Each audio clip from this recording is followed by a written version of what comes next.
Muy buenos días a todos. Voy a hacer la presentación sentado ahí para poder ir pasando esto, pero os saludo desde aquí.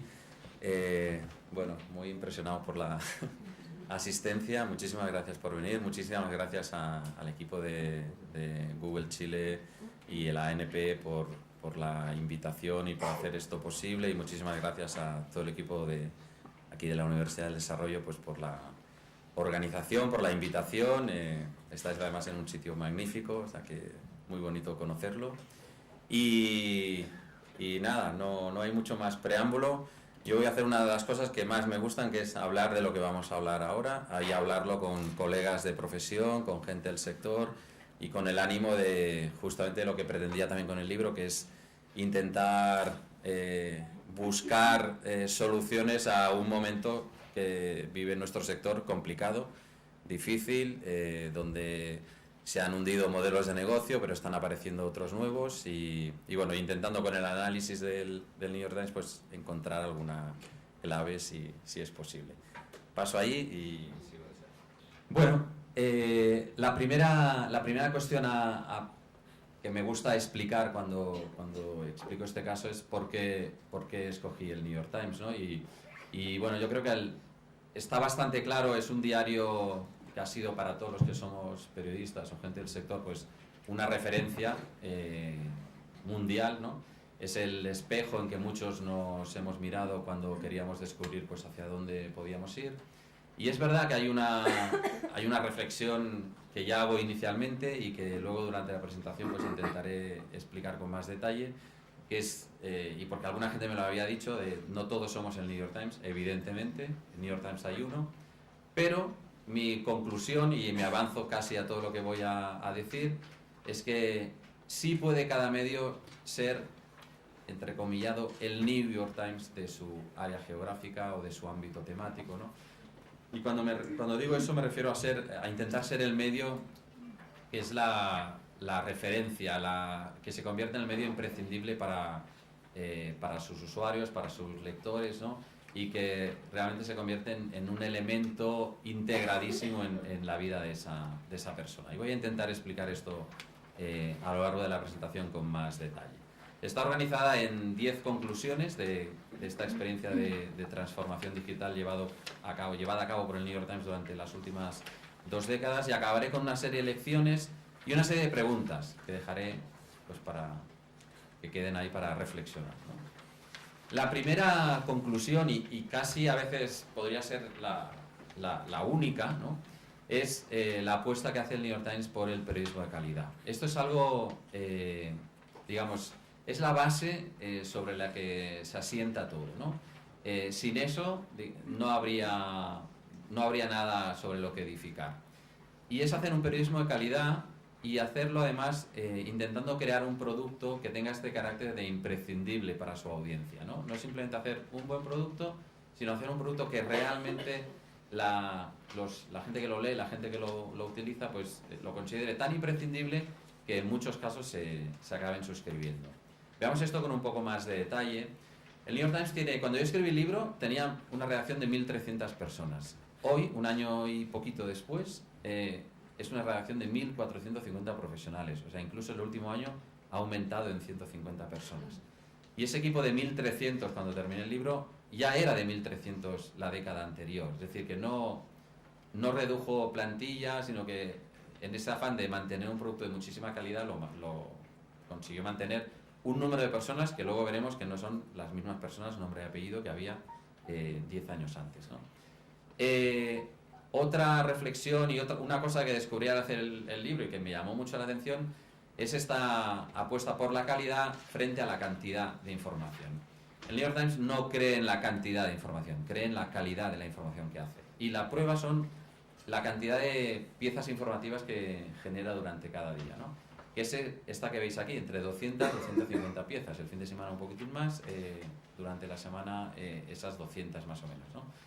Si pensamos en muchos otros medios mucho más pequeños, hay muchos medios que hacen este mismo número de piezas informativas cada día, con muchísima menos gente, ¿no? La conclusión es yo creo que es bastante clara, ¿no? Cada pieza informativa está muy cuidada, se busca que sea diferencial, ¿no?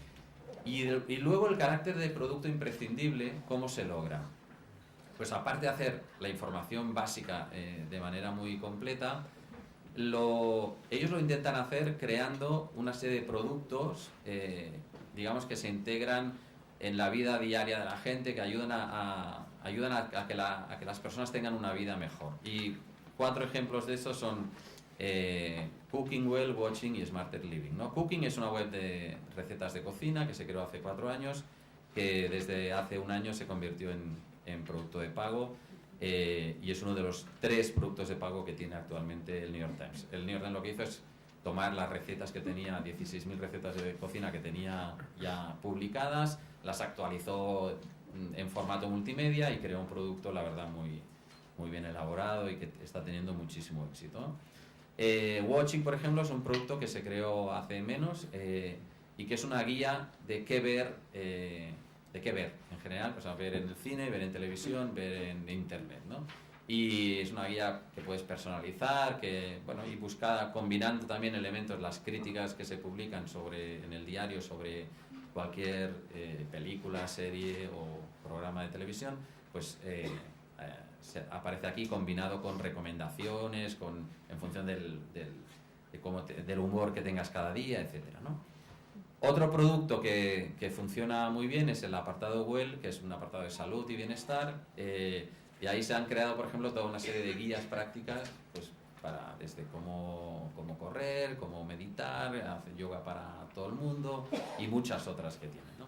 Y finalmente otro espacio que se creó como sección y que era como un agrupador de muchos contenidos de carácter práctico es el Smarter Living, que lo que ofrece es un montón de artículos sobre cómo vivir mejor, cómo sacar más partido a las cosas, de todo tipo, ¿no?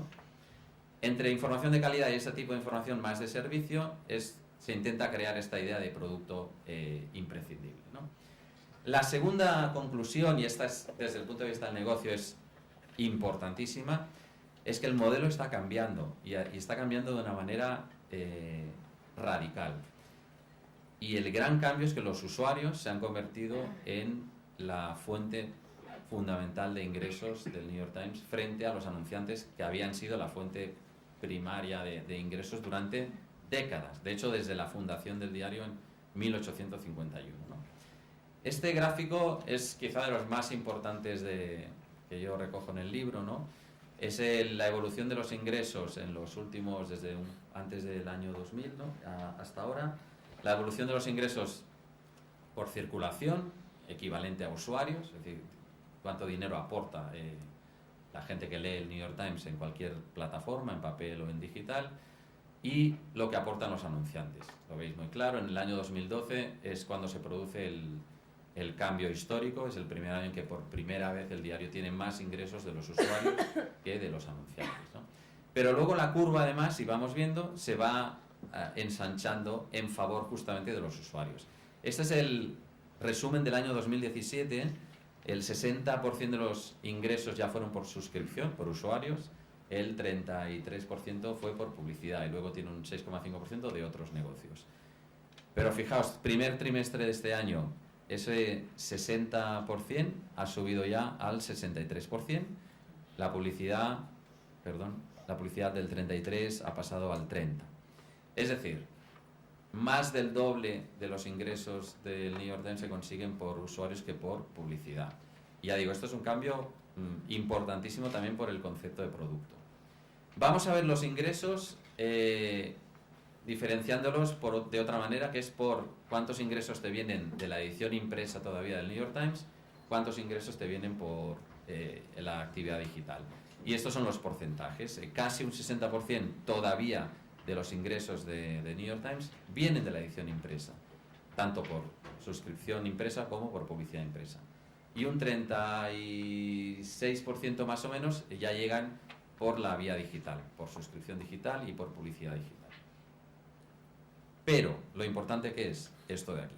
Esto es el ingreso trimestral durante el año 2017. Primero tenemos los de la edición impresa, la tendencia está clarísima. Tenemos los de la edición digital, la tendencia también está muy clara. En algún momento de los próximos 2 años posiblemente esto se va a cruzar y el New York Times va un día a decir, pues el New York Times tiene más ingresos ya por la edición digital que por la edición impresa. Su meta final es, sabiendo que la edición impresa en algún momento de la historia, ya veremos cuándo, ellos intentan que sea lo más tarde posible, pero en algún momento de la historia va a cerrar, va a desaparecer, que cuando eso pase, no pase nada. Es decir, que el New York Times sea un medio que en otras plataformas, básicamente en digital, sigue generando un mismo nivel de ingresos, un mismo nivel de beneficios, sigue teniendo una redacción de 1.450 personas o similar y sigue haciendo la misma tarea y función en el mundo que tiene actualmente, ¿no? Por seguir con los gráficos, solo queda uno más, pero por detallar un poquito más, vemos los porcentajes según el tipo de ingreso un poco más detallado, ¿no? La suscripción impresa fue el pasado año casi un 40% de los ingresos todavía, pero el segundo concepto ya fue la suscripción digital, que representó pues lo que veis, el 20, algo por cien, superando por primera vez a la publicidad impresa. La publicidad impresa es lo que más cae, o sea, cada año pues entre el 10 y el 20% va cayendo en los últimos años, ¿no? Y es algo, digamos, imparable, o sea, no hay modo de detener eso, ¿no? Y luego la publicidad digital sube, pero no sube tanto como cae en general la publicidad impresa. Por tanto, la clave del aumento de los resultados y de los ingresos es la suscripción digital. Y esta es la foto global de los últimos 5 años en volumen total de ingresos, ¿no? Vemos que ha habido 4 años donde más o menos de mucha estabilidad y el último año incluso hay un aumento de ingresos, que es algo que no pasaba desde hace ya muchísimo, de un 7,5% aproximadamente, ¿no? Para ya situarse en cerca de 1.700 millones de dólares. Muy bien, tenemos un modelo de negocio que se enfoca a los usuarios, pero si lo analizamos un poquitín, acercamos el foco y vemos qué tipo de usuario o qué pasa en eso, vemos que la clave es conseguir usuarios muy fieles. Esa es todo el negocio en realidad no se centra solo en los usuarios, sino que se centra en los usuarios que son especialmente fieles al medio, ¿no? Una cifra lo dice prácticamente todo. El 90% de los ingresos digitales del New York Times los genera un 12% de sus usuarios.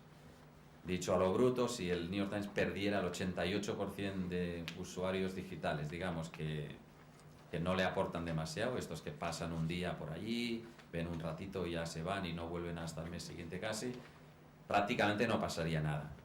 Esto no es cierto, dicho así, porque necesitas el famoso funnel de conversión, pues necesitas tener una base de usuarios muy amplia o la que vas convenciendo. Pero el objetivo final, y esta es la palabra, el engagement, es una de las palabras clave de la estrategia del diario, ¿no?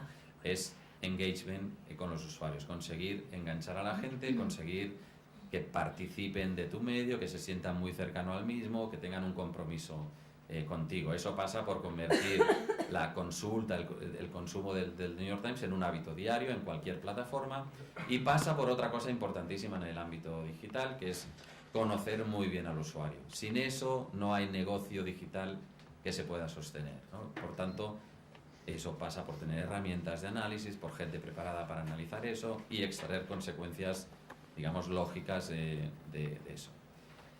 ¿Qué está sucediendo? En el año 2011 es cuando se lanza la suscripción digital del New York Times, y esta es la evolución trimestral desde entonces, con el último trimestre incluido, ¿no? Este gráfico es para el producto newyorktimes.com, que es el informativo, que es el principal, ¿no? Y que es el que ya tiene más de 2.200.000 suscriptores.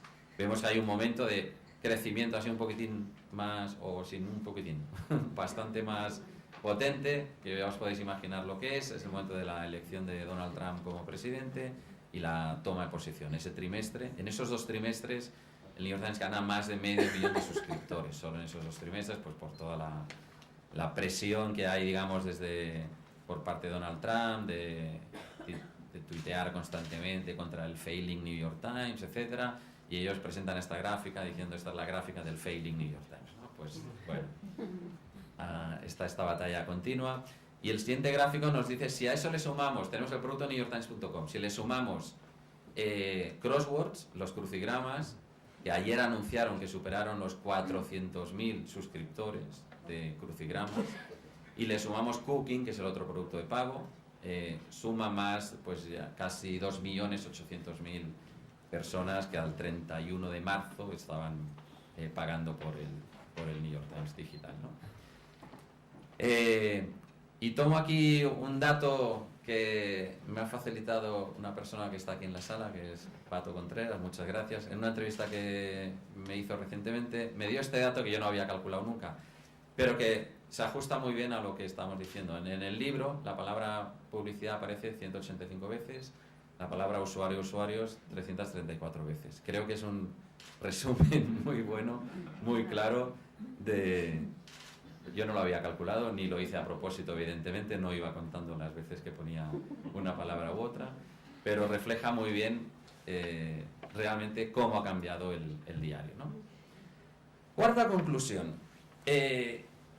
Un diario debe tener su misión y propuesta de valor un medio, no un diario, un medio, muy bien definidas, ¿no? El New York Times lo tiene y eso le ayuda enormemente a muchas cosas, ¿no? Este es el párrafo que se incluye en cualquier nota de prensa del New York Times al final, que es la típica descripción de qué somos, ¿no? Y hay dos conceptos, si veis, en este párrafo importante. Uno ya lo hemos mencionado, la información de alta calidad. Esa es la esencia, ¿no? O sea, el día que el New York Times deja de hacer información de alta calidad, dejará de ser el New York Times. La otra es la palabra innovación, el concepto de innovación. Innovación aplicada a dos cosas, a cómo cuenta historias el New York Times, tanto en el mundo impreso como digital, y a cómo está dispuesto a variar su modelo de negocio en la medida que sea necesario, ¿no? Y esto, ¿por qué es importante? Porque cuando tú tienes muy claro qué eres y hacia dónde vas y cuáles son los ejes que puedes permitirte, ¿no? Por dónde moverte, es muy fácil decidir si haces algo o no lo haces, ¿no? Si un producto nuevo no se ajusta a esto, no lo haces, es muy fácil decidir. Si se ajusta, pues entonces adelante, ¿no? Quinta conclusión, necesitas tener evidentemente hoy en día equipos adaptados a la era digital, a la era móvil, ¿no? Veamos un poquitín esto con más detalle. Os decía antes que el New York Times tenía 1.300 personas en redacción cuando terminé el libro, que hoy ha aumentado, pero bueno, esas 1.300 eran también 1.300 10 años antes, pero más o menos fueron renovando el equipo a razón de unos 70 profesionales por año, con lo cual si uno suma, son 700 profesionales más o menos distintos a los que había una década anterior, ¿no? Entre esos, pues, jubilaciones, prejubilaciones, gente que se va y alguna tanda de despido, que también hubo esos años. Pero tantos salían, tantos entraban, y entraban en funciones nuevas necesarias para que un medio pues sea competente en la época que nos ocupa, ¿no? Algunas de estas funciones, áreas, están muy bien definidas en un informe que es importantísimo, que es el Innovation Report del año 2014, que es un informe que hace el New York Times, que para mí es de los ejercicios más interesantes que ha hecho en los últimos años, que es un análisis muy valiente, dedicó a un equipo de 12 personas, dirigido por el que hoy es el publisher, A.G. Sulzberger, ¿no? Que es el publisher del New York Times desde el 1 de enero. Dirigió un equipo de 12 personas que durante 6 meses se dedicaron a analizar muy a fondo y con mucha valentía qué estaban haciendo, si lo estaban haciendo bien, si lo estaban haciendo regular, si lo estaban haciendo mal, qué estaba haciendo la competencia y qué medidas debía aplicar el diario para digamos, acelerar toda la transformación digital necesaria, ¿no? Y en ese informe, que se podría resumir como en una línea, se podría decir: hacemos buen periodismo, pero no sabemos hacerlo llegar al público al que queremos llegar, ¿no? Tenemos que aplicar diversas medidas correctivas, ¿no? Por ejemplo, se decidió crear un equipo de desarrollo de audiencia. No es que antes no hubiera gente dedicada a eso, pero se formalizó un equipo que cada día trabajaba con los temas principales del New York Times para que esos temas, tanto en búsquedas como en redes sociales o en cualquier otra plataforma, circulara bien, ¿no? Se creó un equipo, se vio que trabajaban de manera poco ágil, y la competencia estaba siendo muy ágil trabajando, ¿no? Se creó el New York Times Beta, que es un equipo multidisciplinar donde están integrados todo tipo de profesionales, gente de contenido, gente de publicidad, gente de desarrollo técnico, gente de marketing, gente de diseño, gente de ventas, todos a una trabajando desde el inicio en creación de un producto. El primero que hicieron fue Cooking, es un producto que en 3 meses está en el mercado, desde que se empiezan a reunir hasta lanzarlo, que es algo que en nuestro sector tiene bastante mérito, ¿no? Se vio que la información en vídeo pues era una demanda, se fue ampliando el equipo de vídeo, entonces era pequeñito, hasta más o menos 60 profesionales, es posible que hoy día sean algo más, ¿no? Se impulsó el equipo de audio, ahora lo contaré un poquitín con más detalle, y luego se empezaron a impulsar áreas nuevas. Por ejemplo, en publicidad se vio que una de los formatos que podía crecer era el de la publicidad nativa, el branded content, y se crea el T-Brand Studio, que hoy, 4 años después, pues tiene 150 personas trabajando en el equipo de publicidad específicamente en esto, y han hecho pues ya más de 400 campañas muy potentes con anunciantes diversos. ¿Qué otra manera tiene un medio de adquirir las habilidades necesarias para hacer un producto para la era digital y móvil? La formación, evidentemente. Entonces no vas a estar sustituyendo simplemente a gente, tienes a gente muy buena a la que simplemente le tienes que dar formación para poder hacer cosas determinadas. Lo hicieron, por ejemplo, con Facebook Live, pues tras un año de actividad consiguieron que 300 profesionales de la redacción fueran capaces de hacer un Facebook Live en buenas condiciones. Lo hicieron con el Daily 360, que es un vídeo diario 360 grados, pues que ya 200 personas del diario, con la cámara adecuada, pues han sido capaces de realizar, ¿no? Hay 3 documentos en la historia del New York Times, el Innovation Report, que ya os he comentado.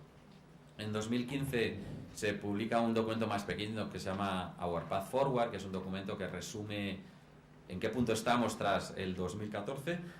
Ahí se dice las 5 grandes propuestas que propusimos en ese informe se han aplicado todas ya tras un año. Una demostración, digamos, de no solo analizas, sino que ejecutas también. Y en ese informe, por ejemplo, se dijo una cosa que en una empresa que cotiza en bolsa pues tiene un mérito especial, que es el New York Times entonces ingresaba en 2015, 400 millones de dólares ingresos digitales. Y se fija en ese documento, en 5 años, 2020, queremos doblar esa cifra y llegar a 800 millones de dólares de ingreso digital. Si logramos eso, estará en la línea de la gráfica que hemos mostrado antes, estaremos consiguiendo mantener un mismo tipo de periodismo, con un mismo tipo de negocio, pero renovándolo para que sea sostenible a futuro también, ¿no?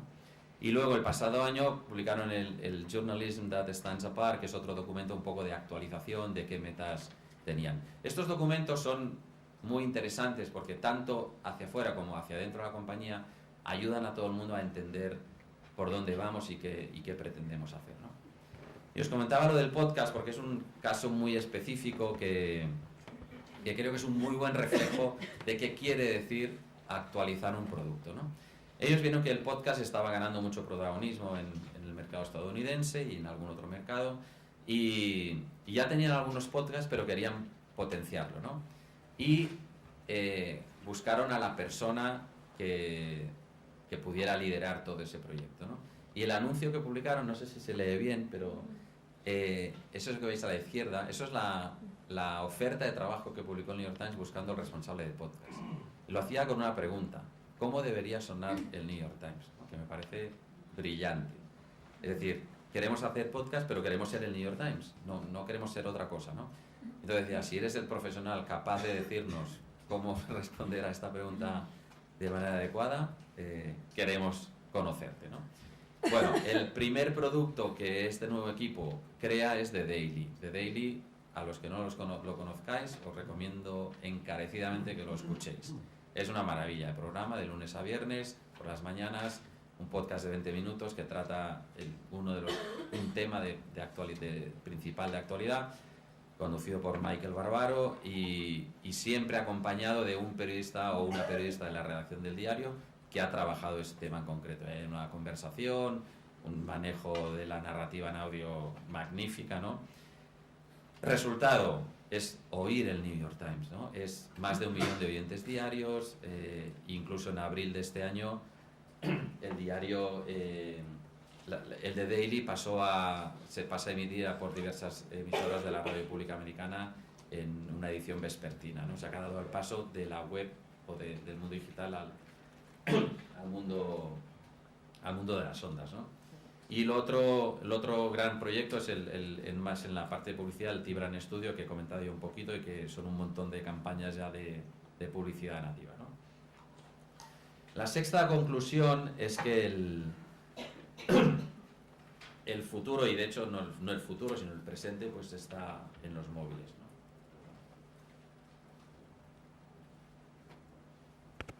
De hecho, en el momento de publicar el libro, aproximadamente el 75% de las visitas del New York Times, disculpadme, he hablado mucho,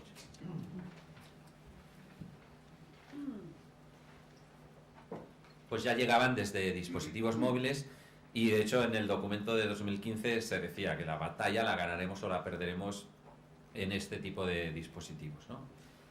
El séptimo cambio importante es que el New York Times apuesta por un periodismo cada vez más visual. Por visual quiero decir que esas 250 piezas que decía que se hacen cada día, ¿cuántas tienen como elemento fundamental un elemento visual? Puede ser un vídeo, puede ser una fotogalería, puede ser un gráfico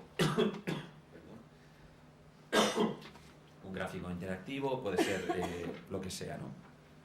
Me voy a quedar sin poder hablar. Este es el porcentaje de piezas que el New York Times ha ido publicando que tenían un componente visual. Esto lo publicaron ellos mismos, ¿no? Un componente visual como elemento esencial. Y veis que en 2 años pasó de prácticamente nada a más de un 12%. Y si hiciésemos hoy ese cálculo o ellos lo hicieran, pues posiblemente sería bastante más alto, ¿no?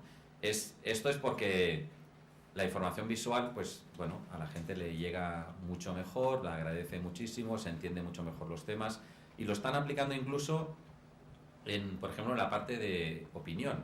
Una de las ofertas recientes de trabajo era, por ejemplo, Visual Editors para opinión, ya no para información, ¿no? Es decir, que también la opinión ya no tiene que ser la columna tradicional, puede ser perfectamente una pieza visual que te ayude a entender un tema mucho mejor. Bueno, todo esto, lo último que es fácil y sencillo, ¿vale? Todo esto es un camino largo, un camino complicado, un camino que lleva mucho tiempo, un recorrido larguísimo, ¿no? Los hitos así un poquitín muy resumidos principales serían de esta transformación digital. En enero del 96 el New York Times lanza su web, la lanza con un equipo digital separado, en una empresa separada, en otro edificio, distinto de la redacción que tenía entonces. Y así es la vida durante casi una década, ¿no? En el año 2005, oficialmente el New York Times integra las redacciones. ¿Qué quiere decir? Que la empresa digital desaparece y todo el mundo que trabaja en el New York Times trabaja para el New York Times y hace cualquier producto que haga el New York Times, que sería el diario impreso y la página web.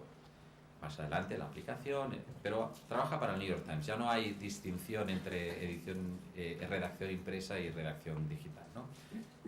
Esos equipos, a pesar de estar integrados, no están en el mismo edificio hasta el año 2007, que es cuando se inaugura el edificio famoso de la Octava Avenida, y ahí por primera vez se juntan y trabajan ya todo el mundo bajo el mismo techo, ¿no?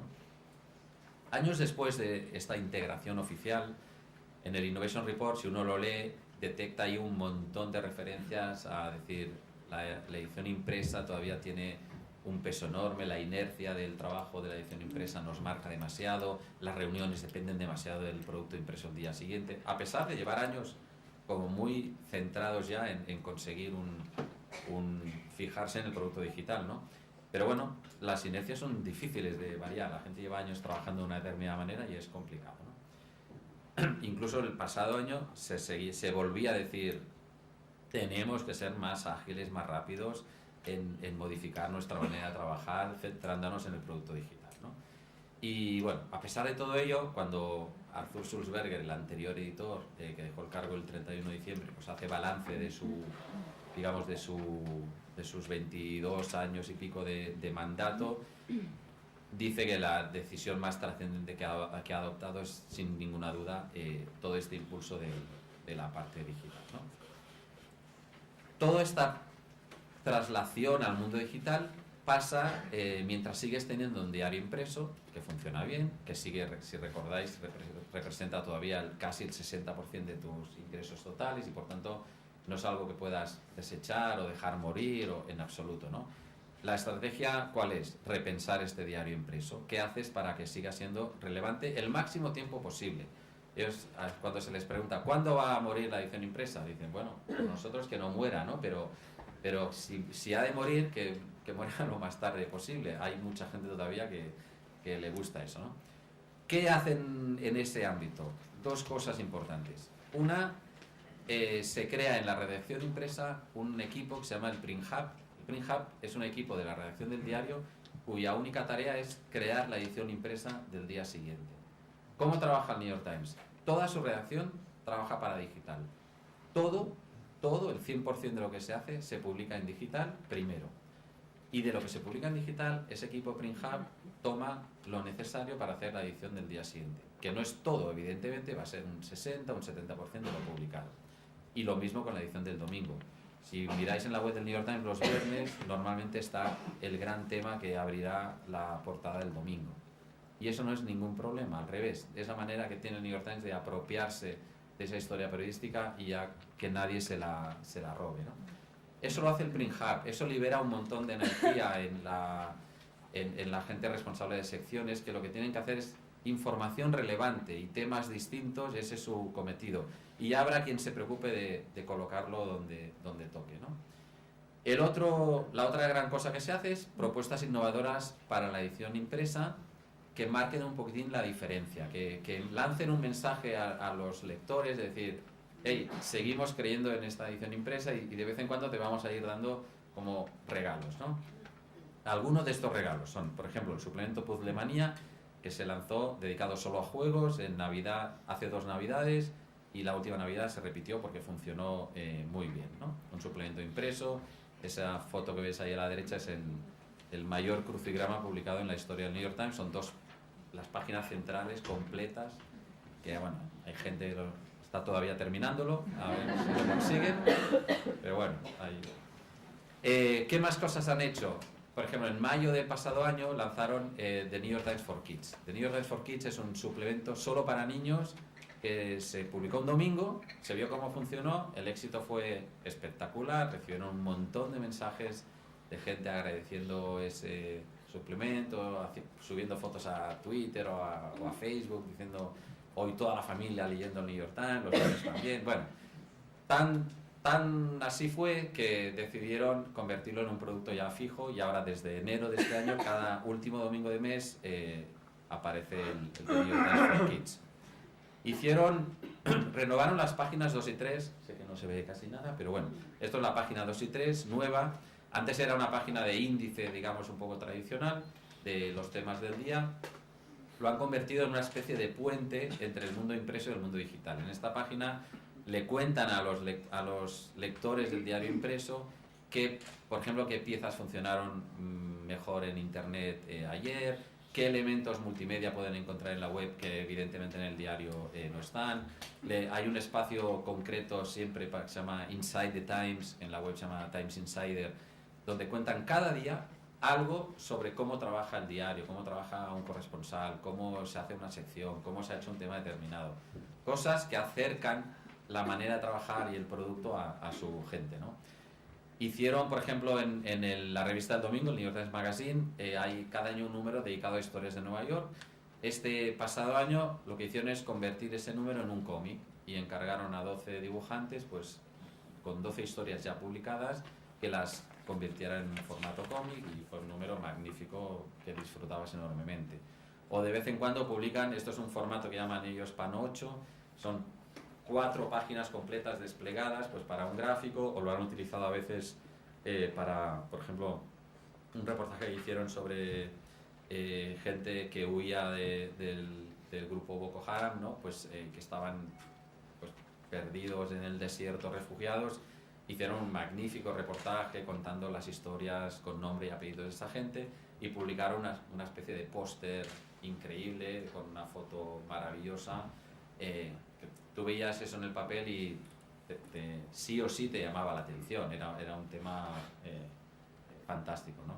O el pasado mes de julio, por ejemplo, publicaron una constitución americana comentada, ¿no? Pues por expertos constitucionalistas, y entonces otro desplegable entero con todo el texto de la Constitución y elementos al lado, pues los más polémicos, pues que es la segunda enmienda, que es no sé qué, comentada, ¿no?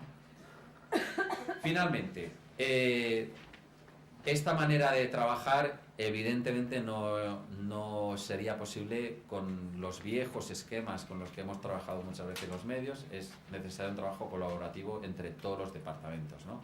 El Innovation Report eso lo puso muy claramente de manifiesto. Hay que fomentar el trabajo colaborativo, es la única manera de avanzar rápido en un entorno como el que estamos, ¿no? Y si eso implica incluso reorganizar espacios físicos, pues se hizo. El año pasado, a pesar de ser un edificio bastante nuevo, pues se reformó parte de las plantas que tenía para justamente facilitar, o sea, se eliminaron más despachos, que ya no había muchos, pero se eliminaron más, y se crearon muchas áreas donde la gente pudiera trabajar de manera, como se trabaja, digamos, de manera moderna, ¿no? y ser mucho más eficiente, ¿no? En resumen, cuando uno analiza todos estos años, ve que han cambiado un montón de cosas, ¿no? Ha cambiado el producto periodístico, no tiene nada que ver el producto periodístico del New York Times de ahora, el de hace 20 años.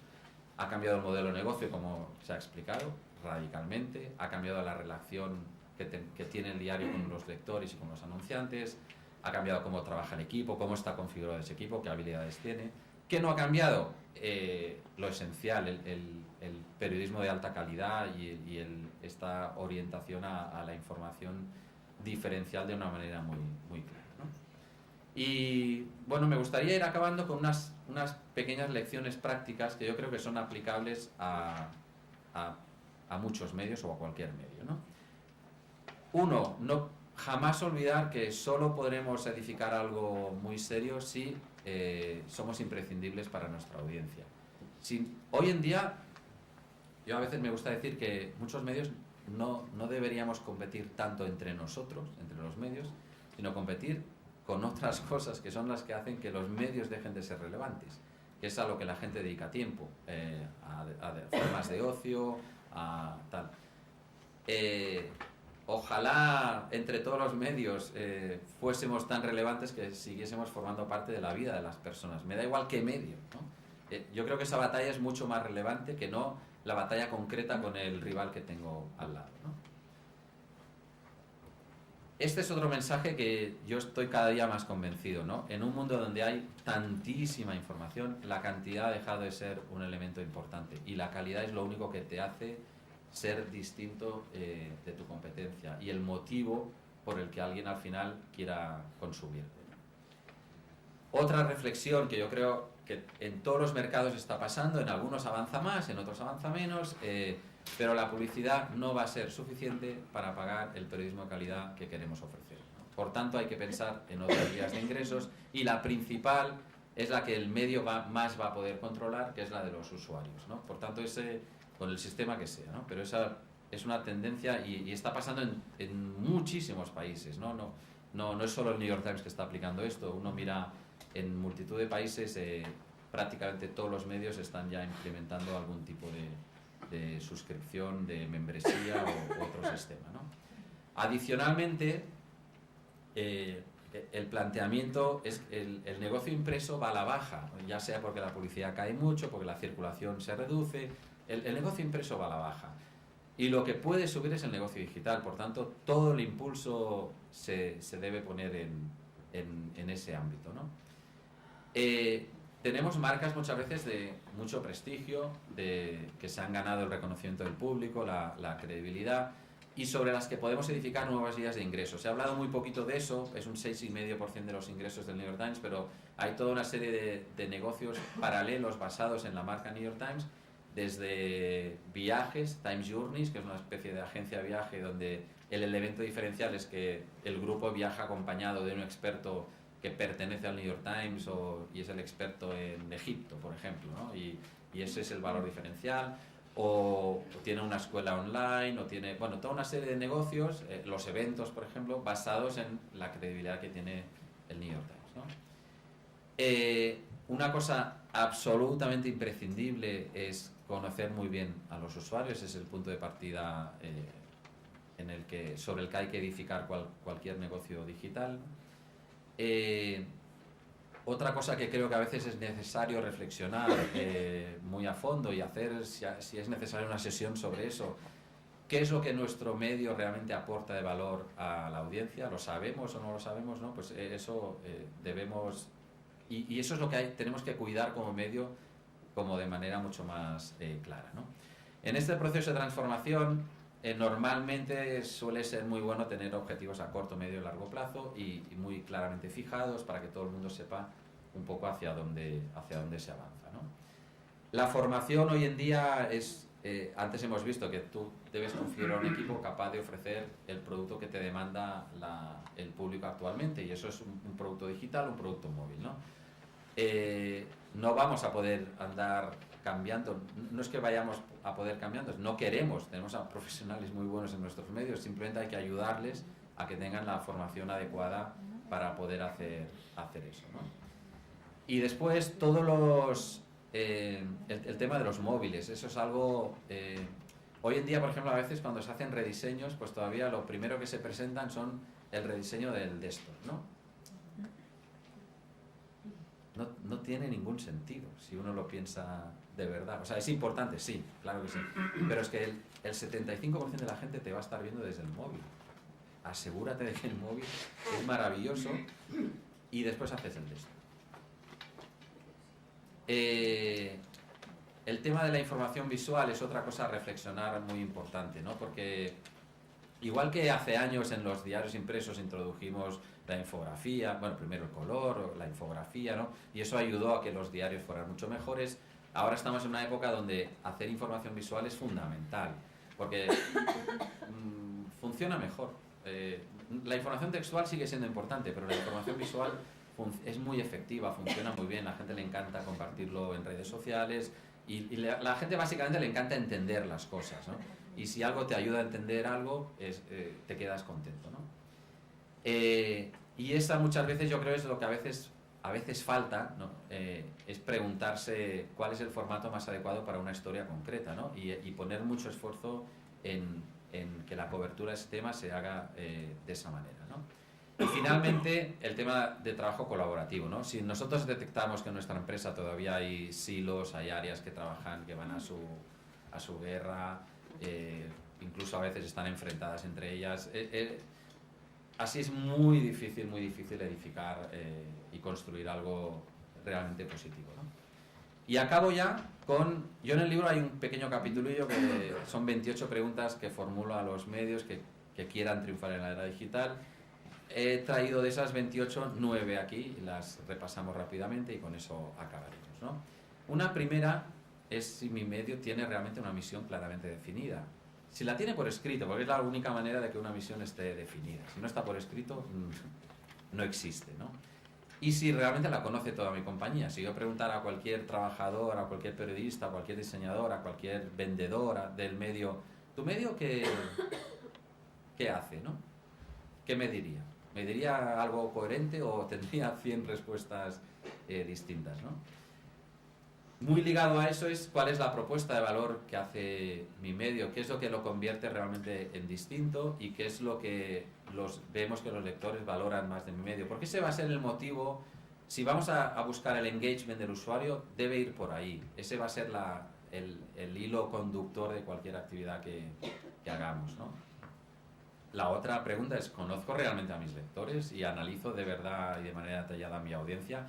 Esto os sorprendería. Hay informes que dicen que todavía hay igual 50% de medios en todo el mundo que, teniendo la posibilidad de utilizar herramientas analíticas básicas, no las utilizan, ¿no? Me parece increíble. O sea, ¿cómo no vas a...? O sea, los medios ya muchas veces nos hemos guiado por intuición, ¿no? Pensamos, esto interesa, esto no, pero realmente tampoco sabíamos qué gente leía exactamente qué, ¿no? Ahora podemos saber eso, ¿no? Pues aprovechémoslo al máximo, ¿no? La otra pregunta clarísima es diversificación de las vías de ingresos. No podemos depender de una única vía de ingresos. Necesitamos un plan de digitalización, lo tengo definido, como os decía, en esas 3 medidas, a corto, a medio y a largo plazo. analizar si nuestra organización trabaja de manera colaborativa y con objetivos comunes o no. Pues está eso, cada uno las batallas por su cuenta, defendiendo un poquitín su parcela, ¿no? Vamos a un mundo, como se ha explicado, donde la publicación digital va a ser lo que nos va a aportar crecimiento del negocio. Por tanto, toda la organización tiene que tener eso claro y estar muy orientada a eso, ¿no? No quiere decir que el otro no sea importante, lo es, pero todo el mundo tiene que estar preparado para hacer ese camino, ¿no? Volviendo al tema de las análisis de audiencia, las herramientas concretas que debo tener son las que se ajusten a los objetivos que yo tengo. Os cuento muy rápido. En el New York Times al principio, como todos los medios, pues se miraban las páginas vistas, ¿no? Pero al cabo de un tiempo se vio que eso era, bueno, no era un gran indicador realmente de si algo era un éxito o no, y lo era mucho más, por ejemplo, el tiempo de estancia. El tiempo de estancia acumulado en una pieza, eso tenía mucho más valor. Eso te decía claramente, la gente esto le gusta. No solo hace clic y mira a ver de qué va, sino que se pasa un rato leyéndolo, ¿no? Pero hoy en día, la medida de éxito número 1 de cualquier pieza informativa que publica el New York Times es si esa noticia, esa pieza, ha formado parte del camino que ha llevado a una persona a tomar la decisión de suscribirse. Ese es el elemento número 1. Es si el artículo que tú has hecho está habitualmente en esa línea de 5 artículos gratis que tiene el usuario y que cuando los acaba de leer dice, ¿sabes qué? Hoy me suscribo. Esto está muy bien. Ese es el elemento de éxito principalísimo, ¿no? Y finalmente, y esto es un poco volver a los orígenes de lo que hacemos los medios, ¿no? Pero hoy todos hemos publicado algo, ¿no? He sorprendido hoy a mi audiencia con algún tema o qué historias de valor añadido realmente estoy ofreciendo hoy, ¿no? Y mañana, porque hasta ahora si no tenemos ya planificado algo para mañana que realmente marque las diferencias, ya no lo vamos a poder hacer probablemente. Pero bueno, el fin de semana aún nos quedan unos días y tenemos tiempo de planificarlo, ¿no? Y nada, muchísimas gracias.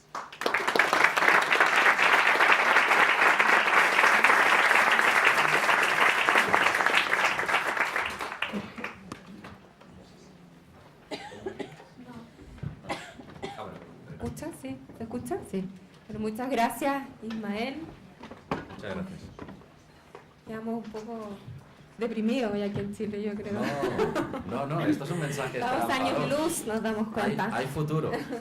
Bueno, la idea es que vayan enviando sus preguntas por escrito. Vamos a tener una conversación con Ismael para poder desentrañar algunas dudas que van apareciendo. Quisiera partir preguntándote, Ismael, tú llevas estudiando el tema del New York Times desde el 2013 ya, el tema del libro.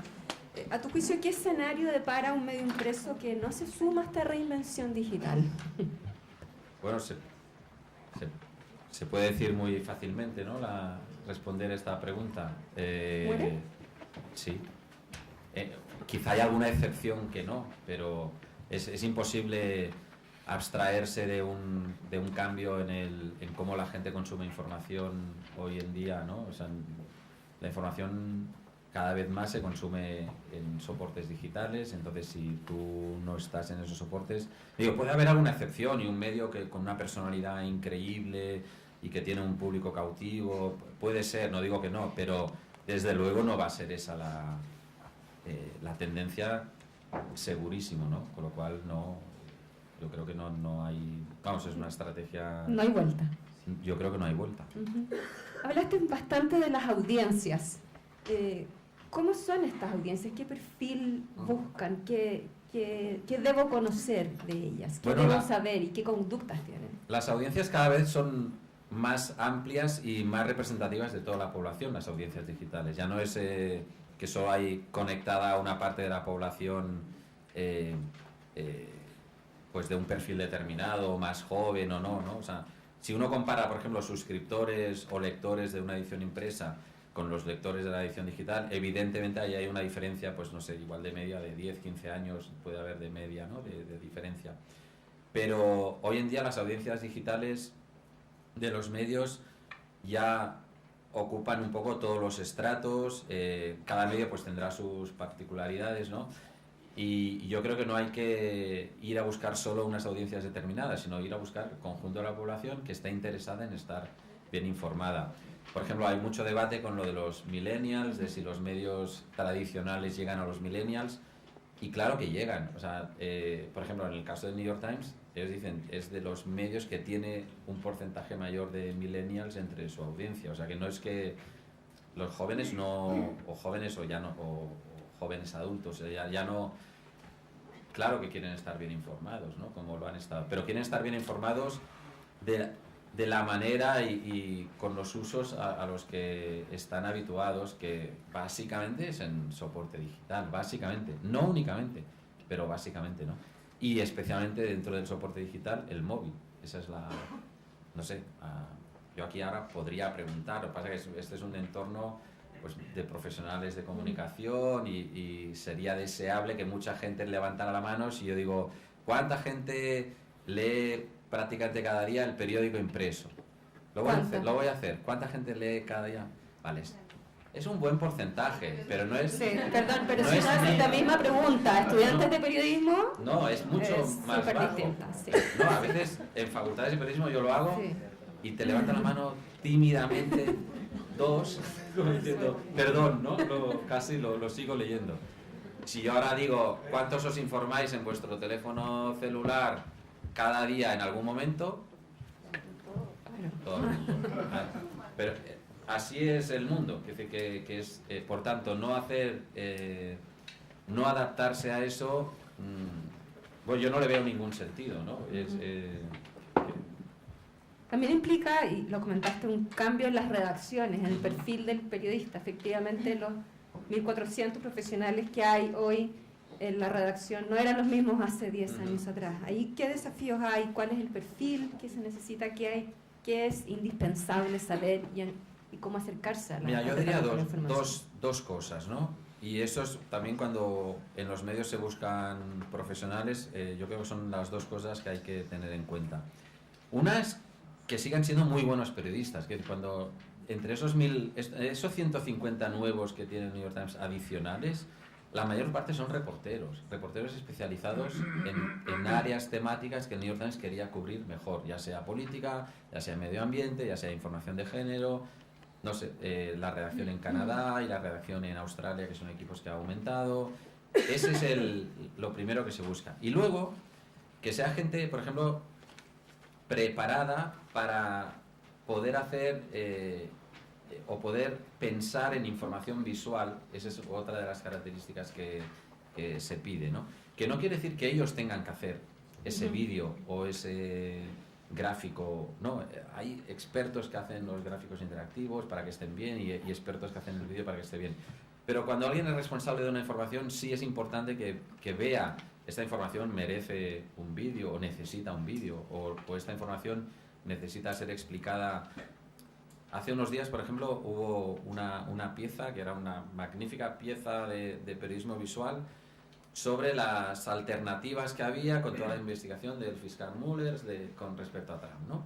Y era una pieza textual con gráficos que te iba diciendo si finalmente le llama, bueno, pasa esto, que estos gráficos te van siguiendo, ¿no?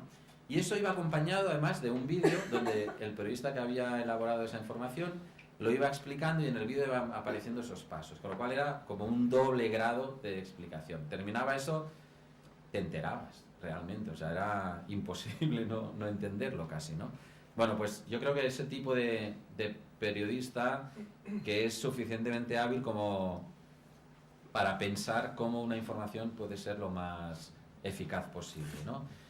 Bueno, y luego, evidentemente, con una capacidad mínima de entender pues temas de analítica que tampoco son tan complicados, ¿no? Pero para entender que supone que un usuario pase más o menos tiempo, y luego gente también que en las redes sociales pues sepa mantener un diálogo, una conversación, que esté abierta a eso, ¿no? Cuando tú buscas el engagement con tu audiencia, una cosa súper básica es ser capaz de mantener un diálogo, ¿no? Y que si alguien te pregunta y tú le respondes, esa persona te la has ganado, ¿no? Y eso sumado cada día, uno y otro y al final 100 y al final 1000 y tal, pues es lo que ayuda a crear ese medio muy cercano a su público. Preguntas. No sé si quieren levantar la mano. Ajá. En Chile todos los días están en circulación las suscripciones digitales y además tenemos muchos sitios pequeños que replican la información de otros diarios, por lo tanto hay una forma de informarse paralelamente. ¿Cómo motivamos eso? Lo primero es hacer un producto que valga mucho la pena, sin ninguna duda, ¿no? Esa es la base sobre la que partir.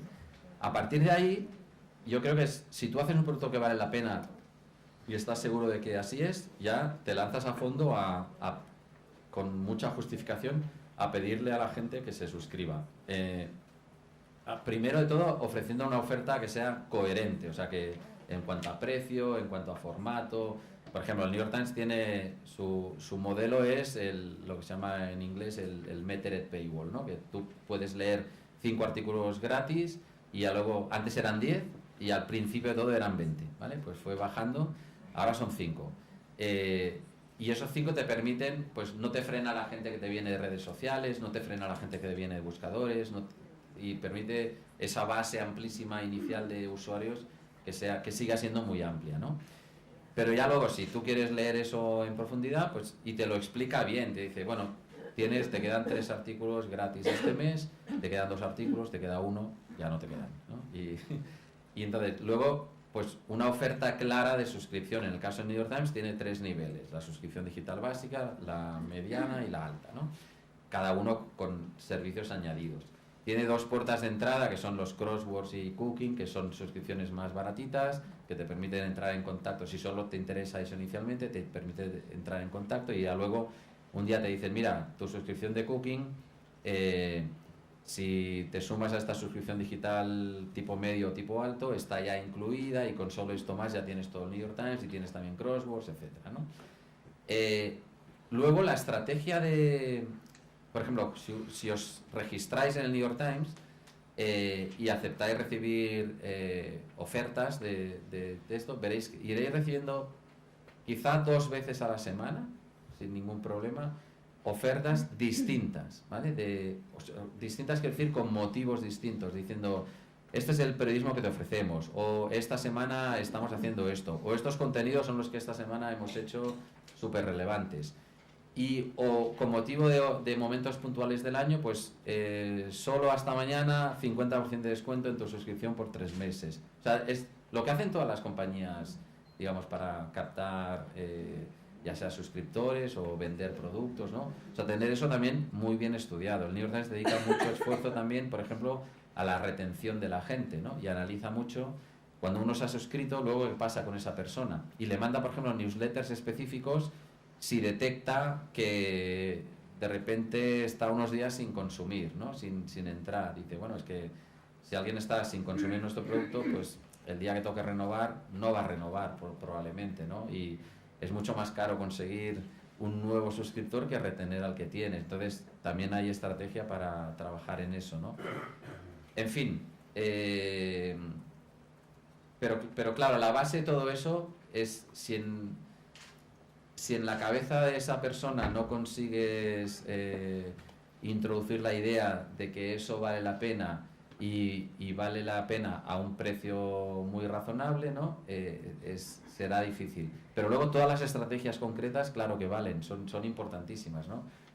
El usuario no está pendiente de nosotros, tenemos que ser nosotros los que vayamos a perseguirle. Una gran estrategia, por ejemplo, que le funciona de miedo al New York Times y a otros medios, es la de los newsletters, ¿no? Los newsletters son quizá la herramienta mejor, más eficaz, o sea, un newsletter, que fíjate lo sencillo que es, ¿no? Pero un newsletter bien hecho es la herramienta más eficaz casi que existe para fidelizar hoy en día a la gente, ¿no? El New York Times tiene 55, casi 60 newsletters distintos, pues temáticos de distintos ámbitos, ¿no? Hechos como hay que hacerlos, o sea, en un tono muy cercano, no de manera automática, por supuesto, sino intentando hablar a la gente de tú a tú, ¿no? Y eso, ellos han visto, la gente que está que se registra para recibir newsletters, que son gratuitos. Luego es la posibilidad que se suscriba es muchísimo más alta que un usuario que no está suscrito a un newsletter. O, por ejemplo, los podcasts, con el de Daily. El de Daily lo escucha mucha gente que no era lectora antes del New York Times, porque es aficionada a los podcasts y lo encuentra por iTunes o lo encuentra por cualquier plataforma de podcast, ¿no? Lo que han visto es que la gente que empezó a escuchar The Daily luego dedicaba un 30% más de atención a los contenidos que le ofrecía la web del New York Times. O sea, iban fidelizando a la gente por esa vía, ¿no? O sea que hay, bueno, es una estrategia múltiple, ¿no? Pero que parte eso de hacer un buen producto, de estar muy convencido de que estás haciendo un buen producto y ofrecerlo sin timidez, diría, ¿no? O sea, que creyéndoselo. Carmen. Sí, yo quería preguntar, porque hemos visto los éxitos cuando le apunta el New York Times con algunos productos. ¿Cómo abordan ellos cuál es la filosofía de la educación? Vale. Pues mira, hay sí, no, muy buena pregunta. ¿Qué hubiera pasado si Trump no hubiera existido? ¿Habría sido el mismo éxito? Yo creo que tendrían igual 300.000 suscriptores menos hoy. O sea, en vez de 2.200.000 igual estarían en 2 millones, ¿vale? Pero luego ves la curva que hay, y la curva ya era hacia arriba y no estaba Obama, ¿no? O sea, no estaba Trump. No, es muy buena pregunta porque han tenido fracasos, evidentemente, ¿no? De hecho, antes de lanzar el modelo de pago en el 2011, tuvieron un modelo de pago anteriormente, se llamaba Time Select, que fue un fracaso. O sea, no funcionó. Ofrecían, sobre todo, piezas... O sea, estaba muy bien pensado, ¿no? Decían, no, las piezas de opinión, que son lo que la gente quizá más valora y tal. Fue un fracaso. O sea, no funcionó. Pero de ahí ellos dicen, aprendimos mucho. Vimos, de todo el proceso aprendimos mucho. Y estuvieron más de un año y pico afinando y pensando muy bien la fórmula para lanzar el nuevo sistema de pago, ¿no? Otro caso de fracaso, entre comillas, fue, por ejemplo, ellos lanzaron una aplicación móvil que se llamaba New York Times Now, que era como una aplicación light, ¿no? Más pequeñita del New York Times, dirigida a un público más joven, era de suscripción también, pero más barata. Y eso no funcionó como estrategia de suscripción. Consiguió muy pocos suscriptores, pero funcionó de otra manera. En esa aplicación aplicaron un montón de innovaciones formales que sí funcionaron. O sea, que la gente les dijo, esto es fantástico. Por ejemplo, ahí introdujeron el morning briefing en la aplicación, que es un resumen matinal diario, y eso vieron que la gente lo utilizaba un montón. O, por ejemplo, introdujeron la información con bullets, ¿no? Que es una cosa que en el móvil agradeces un montón, fácil de leer, cosas muy sencillas, pero que vieron que funcionaban. Cerraron New York Times Now, pero todo eso se aplicó a la aplicación general del New York Times. O sea que desde entonces el New York Times Now incorpora, el New York Times normal, la aplicación incorpora el briefing, uno por la mañana, otro por la tarde, otro para el fin de semana, incorpora la información con bullets, bueno, formal, ¿no? Que te facilita la lectura. O sea que, bueno, de los fracasos, pues se pueden aprender también lecciones. Y si algo es un fracaso, tampoco se empecinan en mantenerlo sí o sí. O sea que, pues si fracasa, fracasa. Sí. Yo te quería preguntar sobre el negocio. Los periodistas siempre se enamoran de la buena idea y creen que son fantásticas, pero no necesariamente son negocios. ¿Hay en ese modelo alguien que esté mirando a los dos lados, ya sea periodista o sea economista o lo que sea, alguien del mundo de los negocios que decrete que esto sí va a ser un negocio y asegura alguna rentabilidad? Porque asumo que los dueños lo que están buscando, además del prestigio de tener un diario de este tipo, es que el negocio viva, sobreviva y siga adelante. Esa ¿No? parte de alguna manera... Sí, sin ninguna duda. El New York Times tiene un equipo de negocio integrado desde el minuto cero en cualquier iniciativa que se lance. Y si una iniciativa no es un negocio, no se va a hacer, salvo cosas tipo, por ejemplo, el New York Times hace unos meses anunció que destinaría $5 millones adicionales a la cobertura política, ¿no? Porque entendía que periodísticamente eso era necesario. Evidentemente, esa inversión de $5 millones no tiene un equivalente directo en retorno, pero sí lo tiene en general. haces un mejor producto, o sea que en parte sí. O sea, está integrado desde el minuto cero y mira, un ejemplo concreto, hace unos días anunciaron cuál sería el siguiente producto de pago que va a lanzar el New York Times y lo hicieron después de analizar entre 15 y 20 posibles productos temáticos, ¿no? Y el producto que han escogido es uno sobre parenting, sobre ser padres, ¿vale? Porque identificaron con estudios de mercado que ese público era el público que estaba más dispuesto a pagar por una información que les fuera útil a ellos y que tuviera el aval, la credibilidad del New York Times, ¿no? Y de todo lo que analizaron, lo explican ellos, ¿no? Ese es el ámbito que han visto que tiene más posibilidades de funcionar. Por tanto, está integradísimo el tema de negocio. Bueno, vamos a seguir conversando, vamos con las preguntas, pero vamos a invitar a los panelistas también a incorporarse a esta conversación. Así que quisiera invitar a Mel Benítez, a Juan Manuel Astorga, a María Paz Eppelman y a Quique Mújica.